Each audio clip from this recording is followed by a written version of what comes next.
Bonjour à tous. Les chrétiens de Côte d'Ivoire, à l'instar de ceux du monde entier, célèbrent ce dimanche la fête commémorative des Rameaux. La fête des Rameaux rappelle l'entrée triomphale de Jésus à Jérusalem, où il fut acclamé par une foule nombreuse qui déposait des vêtements sur son chemin et agitait des branches et des palmes en chantant.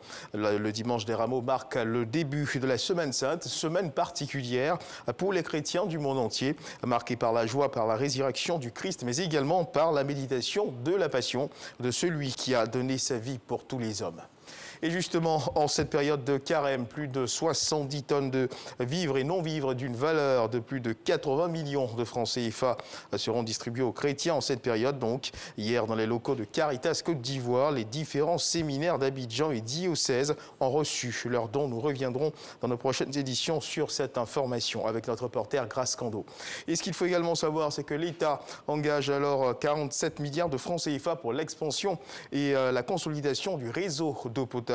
Mais cet effort est fragilisé par la fraude sur le réseau qui entraîne une perte de 59 millions de mètres cubes d'eau, soit un manque à gagner donc de 23 milliards de francs CFA par an. Le ministère de l'Hydraulique passe donc à l'offensive en mettant en mission 180 enquêteurs qui reçoivent donc leur kit de travail des mains du ministre Laurent Gbagbo. La cérémonie justement de remise de ces kits s'est déroulée au centre des métiers de l'eau de Yopougon. Le compte rendu de Clément Bocco.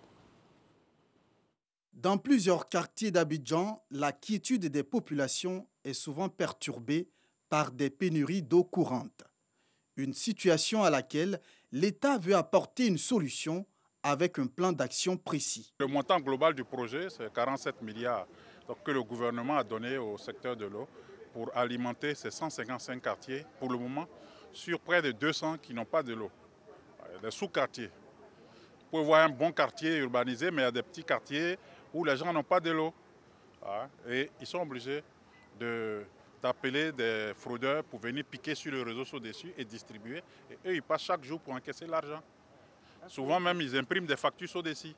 Pour combattre la fraude sur les réseaux d'adduction en eau potable, 180 enquêteurs sont formés et mis en mission par le ministre de l'Hydraulique. Une aubaine pour ces jeunes qui font leur entrée dans le monde du travail. Nous, à notre niveau, c'est aller sur le terrain, c'est vérifier toutes sortes d'anomalies qu'on peut constater qui empêchent la SODECU de pouvoir récupérer ce qu'elle injecte comme argent et puis signaler ces anomalies, faire aussi de la sensibilisation auprès des personnes pour que ces personnes puissent avoir elles-mêmes leur compteur. Pour le bon déroulement du travail des enquêteurs sur le terrain, le ministre de l'Hydraulique fait une mise en garde. Lorsqu'on trouve quelqu'un sur le terrain qui est en plein pied dans la fraude, que nous l'avons saisi, écoutez, il fera la prison.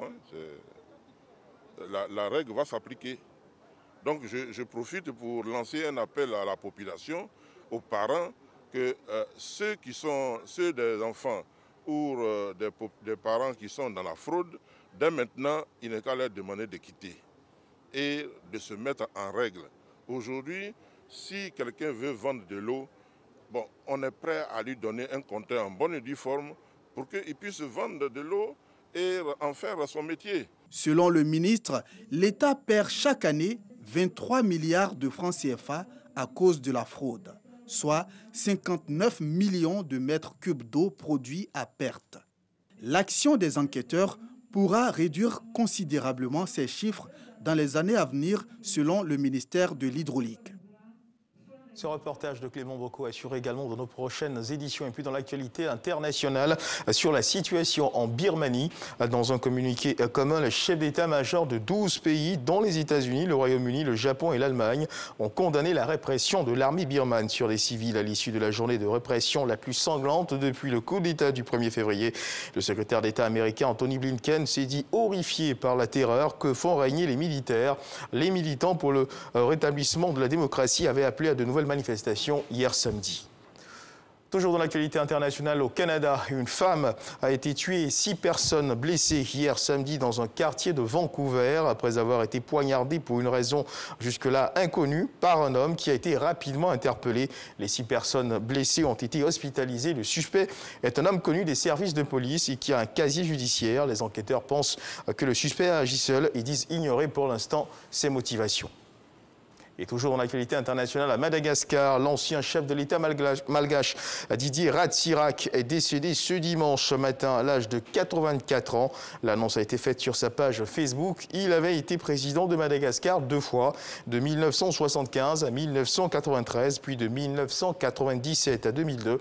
L'officier de marine surnommé l'Amiral Rouge pour sa politique socialiste avait été hospitalisé en début de semaine pour un contrôle de routine. Et puis, aujourd'hui, la journée marque, dans la semaine justement, la journée mondiale de la météorologie édition 2021 a été donc commémorée autour du thème « L'océan, le temps et le climat ». Dans le cadre du Dimanche Magazine de ce 13h, nous recevrons le directeur général de la Sodexam, M. Jean-Louis Moulot, avec lequel nous parlerons de météo et précisément de l'impact de l'implication de la météorologie dans certains domaines économiques. C'est la fin de ce flash d'information. Merci de nous avoir suivis. Retrouvez-nous à 13h dans le cadre du journal.